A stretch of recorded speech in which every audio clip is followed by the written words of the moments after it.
Alright, welcome to the second part of another fabulous tutorial. And in this tutorial, we are creating a dramatic, dreamy portrait in Photoshop. And this is the second part. First, we created the dreamy, dramatic portrait. Like this was our result in the Photoshop using NYX Color Efex Pro, which have now been acquired by the Google. So the name has been changed to Google NYX Color Efex Pro. Okay. So here in this part we will create the same look without the help of any plugin, so within Photoshop. So let's get started.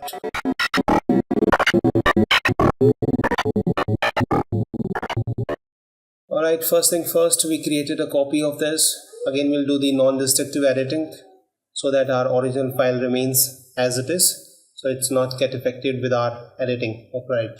Alright, so in order to create that look, let's just go to, actually there are so many different ways to achieve that look.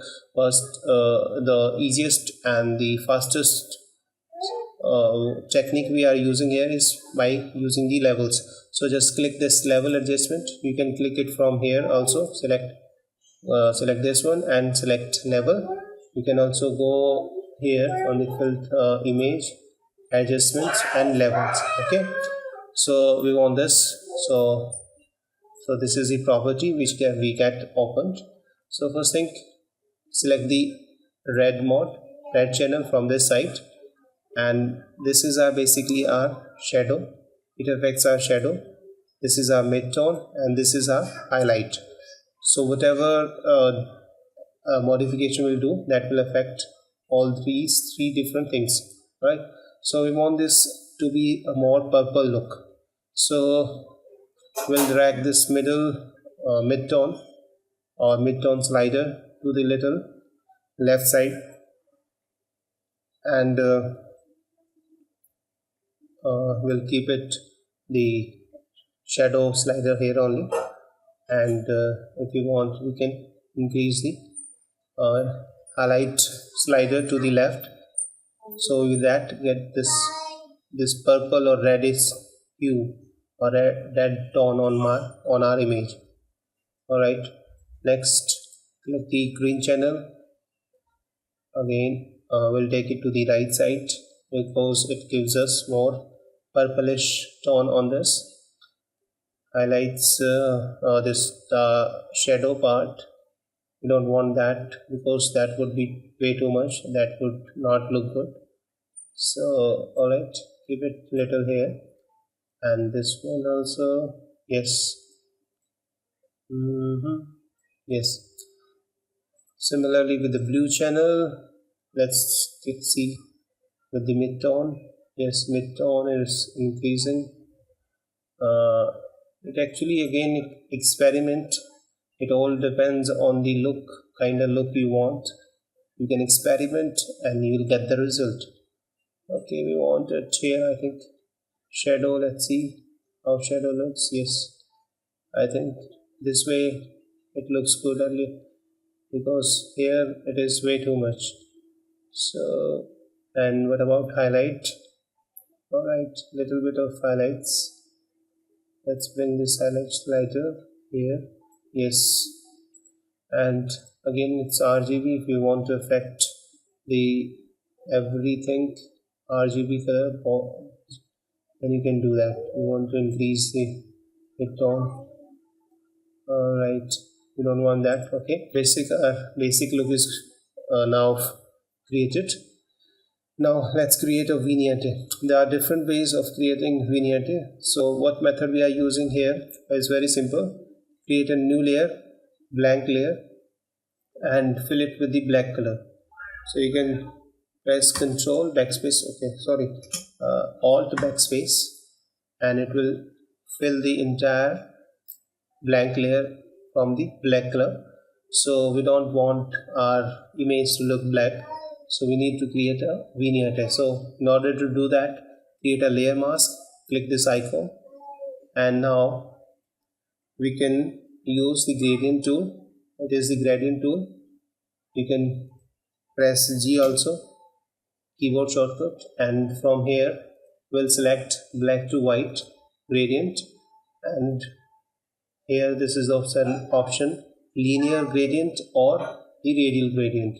We want radial gradient because we want our main focus to be not affected by this black color. So we'll click in the middle and just click and drag to the outward. Alright, but it has affected our image in a different way because we have selected this black, white or black color. Don't worry, we can do this. We can again do this by pressing Ctrl Z, or we can just press Ctrl I by selecting this layer mask. That would invert the effect. So you can see that we have got the good looking vignette effect. If you want further modification, you can select the brush tool by pressing B on your keyboard, or you can simply select it from here.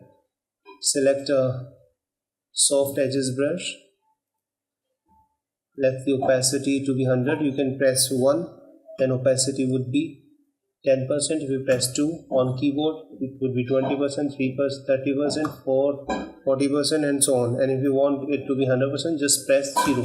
Okay, so I will start with the 10%. So press 1, and from the left bracket you can increase the size of the brush, and from right bracket you can decrease the size.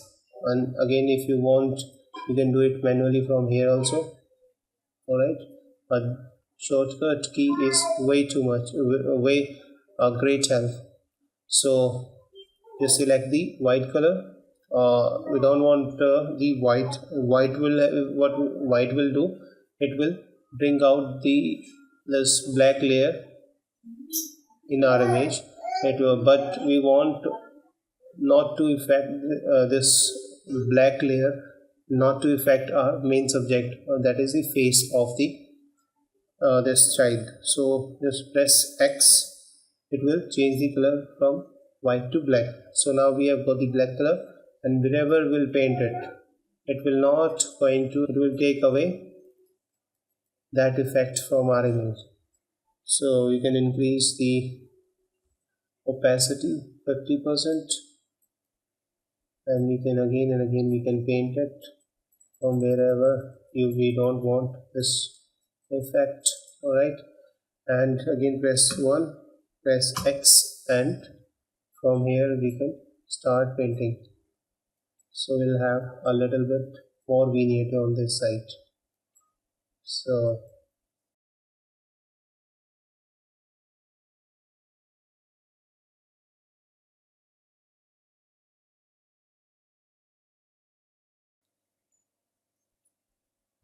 alright, so basically our image is created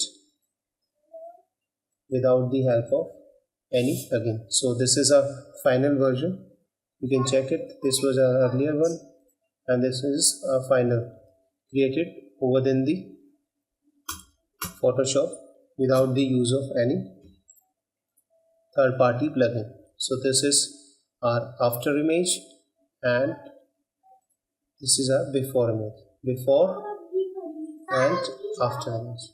So thank you so much for watching. If you like, please subscribe my channel. Thank you so much.